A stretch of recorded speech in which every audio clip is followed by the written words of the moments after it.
आज हम बात कर रहे हैं एक ऐसे पावन दिवस की जिसका संबंध केवल पूर्णिमा के चंद्रमा से नहीं है। यह वह पावन दिवस है जो आनंद मार्ग के आध्यात्मिक इतिहास में एक नए युग का प्रारंभ का प्रतीक है और यह है श्रावणी पूर्णिमा। कल्पना कीजिए, सन 1939 की एक शांत रात्रि, स्थान कलकत्ता में गंगा का तट जिसे हुगली नदी भी कहते हैं, काशी मित्र घाट, चारों ओर शांत वातावरण और उसी पावन वातावरण में एक युवा महान आध्यात्मिक व्यक्तित्व या यूं कहें भगवान तो अतिशयोक्ति नहीं होगी के द्वारा पहली बार कालीचरण नाम के एक दुर्दांत व्यक्ति को दीक्षा प्रदान की जाती, जो बाद में कालिकानंद हो गए और आध्यात्मिक जीवन के उच्च शिखर को प्राप्त कर लिए।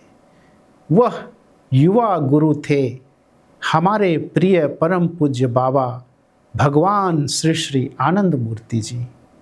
वह पावन क्षण देखने में छोटा था, लेकिन उसका आध्यात्मिक प्रभाव अत्यंत व्यापक होने वाला था, क्योंकि वह केवल एक व्यक्ति की दीक्षा नहीं थी, वह एक ऐसी आध्यात्मिक यात्रा का बीजारोपण था जो आगे चलकर आनंद मार्ग के रूप में मानव समाज के सामने आई। दीक्षा केवल एक संस्कार नहीं है। आनंद मार्ग की दृष्टि में दीक्षा का अर्थ केवल किसी बाहरी धार्मिक पहचान को स्वीकार करना नहीं है। दीक्षा का अर्थ है आध्यात्मिक जीवन की ओर सचेत प्रवेश। मनुष्य केवल शरीर नहीं है, मनुष्य के भीतर अनंत चेतना की खोज की क्षमता है। हम बाहरी संसार में सुख, सफलता, धन, प्रतिष्ठा और सुरक्षा की तलाश करते रहते हैं, लेकिन एक समय ऐसा आता है जब मनुष्य स्वयं से पूछता है, मैं कौन हूँ? मेरे जीवन का वास्तविक उद्देश्य क्या है? क्या जीवन केवल भौतिक उपलब्धियों के लिए है? यहीं से आध्यात्मिक यात्रा प्रारंभ होती और गुरु साधक को उस यात्रा का मार्ग बताते हैं। आनंद मार्ग की नींव कहाँ है? बहुत सी संस्थाओं की स्थापना किसी भवन, संविधान, पंजीकरण या संगठनात्मक घोषणा से होती है, लेकिन आनंद मार्ग की वास्तविक आध्यात्मिक नींव कहाँ है? साधना में, उस पावन दीक्षा में, उस गुरु शिष्य संबंध में और उस आध्यात्मिक आदर्श में कि मनुष्य अपनी चेतना का विकास करते हुए संपूर्ण मानव समाज के कल्याण के लिए कार्य करे। इसीलिए श्रावणी पूर्णिमा हमें आनंद मार्ग की मूल भावना की ओर वापस ले जाती है और वो है साधना, सेवा, समर्पण और मानवता। 1939 की वह ऐतिहासिक रात्रि को याद करें, उस ऐतिहासिक दृश्य की कल्पना करें। गंगा शांत गति से बह रही है, आकाश में पूर्ण चंद्रमा अपनी शीतल रोशनी बिखेर रहा है और काशी मित्र घाट के उस वातावरण में एक भटका हुआ आदमी अपने आध्यात्मिक जीवन के नए अध्याय में प्रवेश कर रहा है। उसे साधना का मार्ग प्राप्त होता है। वह क्षण भविष्य में कितने लोगों के जीवन को प्रभावित करेगा, शायद उस समय इसकी कल्पना भी नहीं की जा सकती थी, लेकिन आध्यात्मिक इतिहास में महान परिवर्तन अक्सर इसी प्रकार शुरू होते हैं। एक व्यक्ति से, एक साधना से, एक संकल्प से। साधना क्यों आवश्यक है? भगवान ने मानव जीवन को केवल भौतिक प्रगति तक सीमित नहीं माना।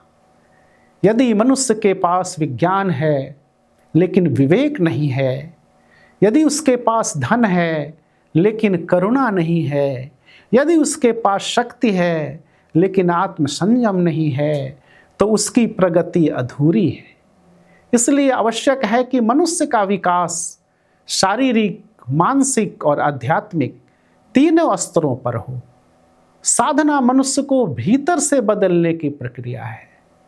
साधना हमें अपने मन को समझना सिखाती है। साधना हमें अपने विचारों को नियंत्रित करना सिखाती है। साधना हमें अहंकार से ऊपर उठना सिखाती है और साधना हमें यह अनुभव कराने की दिशा में ले जाती है कि संपूर्ण मानवता एक ही परम चेतना की अभिव्यक्ति है। श्लोक है, दीप ज्ञानम यतो दद्यात् कुर्यात् पाप क्षयम तथा तस्मात् दीक्षेति सा प्रोक्ता सर्वतंत्रेषु सम्मता। दीप ज्ञानम यतः दद्यात्, जिससे दीप प्रकाश रूप ज्ञान प्राप्त हो। कुर्यात् पाप क्षयम तथा, जिससे पापों का क्षय नाश हो जाए। तस्मात् दीक्षा इति सा प्रोक्ता, इसलिए उसे दीक्षा कहा गया है। सर्वतंत्रेषु सम्मता, जो सभी तंत्रों में सम्मति स्वीकृति प्राप्त है। हमें स्वयं से पूछना चाहिए, क्या मेरी साधना नियमित है? क्या मेरे आचरण में परिवर्तन आया है? क्या मेरे भीतर दूसरों के प्रति प्रेम बढ़ा है? क्या मैं समाज के लिए कुछ कर रहा हूँ?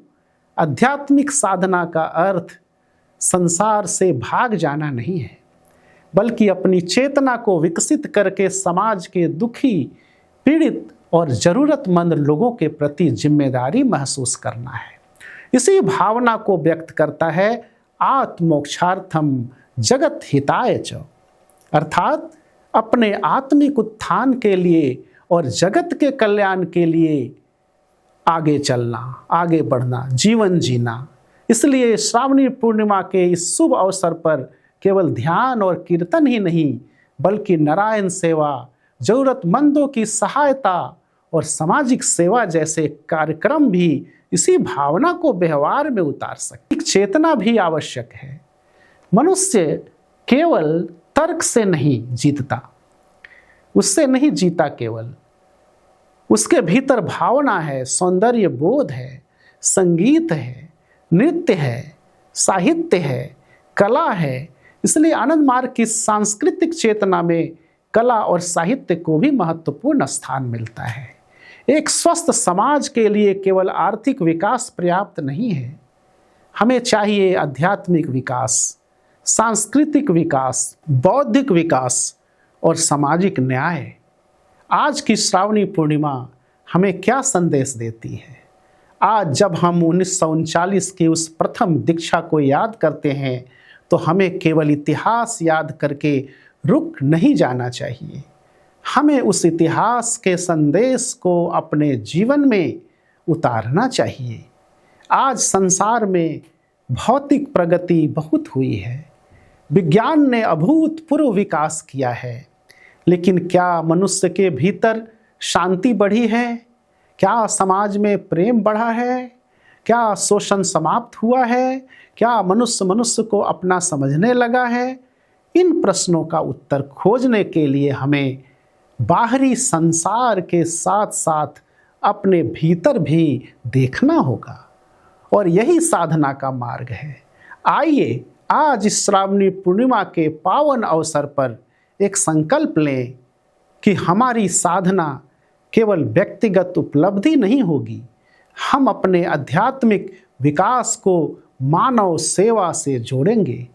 हम मनुष्य के बीच किसी प्रकार के भेदभाव को स्वीकार नहीं करेंगे। हम समाज में न्याय, समानता और सहयोग की भावना को मजबूत करेंगे। हम अपने जीवन को अधिक अनुशासित, अधिक नैतिक और अधिक उद्देश्यपूर्ण बनाएंगे, और सबसे महत्वपूर्ण, हम अपने भीतर की चेतना को जागृत करने का निरंतर प्रयास करेंगे। श्रावणी पूर्णिमा की पावन रात्रि में गंगा के तट पर प्रारंभ हुई आध्यात्मिक यात्रा आज भी हमें पुकार रही है। वह हमें कहती है, अपने भीतर देखो, साधना करो, अपने जीवन को बदलो और फिर उस परिवर्तन की रोशनी को समाज तक पहुंचाओ। क्योंकि आध्यात्मिकता केवल अपने लिए नहीं है, आत्मोक्षार्थम जगत हिताय च। इस श्रावणी पूर्णिमा पर हम उस प्रथम दीक्षा की पावन स्मृति को अपने जीवन में जीवित करें, साधना में गहराई लाएं, सेवा में विस्तार लाएं, हृदय में प्रेम जगाएं और मानव समाज को एक ऐसे भविष्य की ओर ले जाएं जहां मनुष्य का शत्रु नहीं बल्कि सहयात्री और भाई हो। श्रावणी पूर्णिमा की हार्दिक आध्यात्मिक शुभकामनाएं।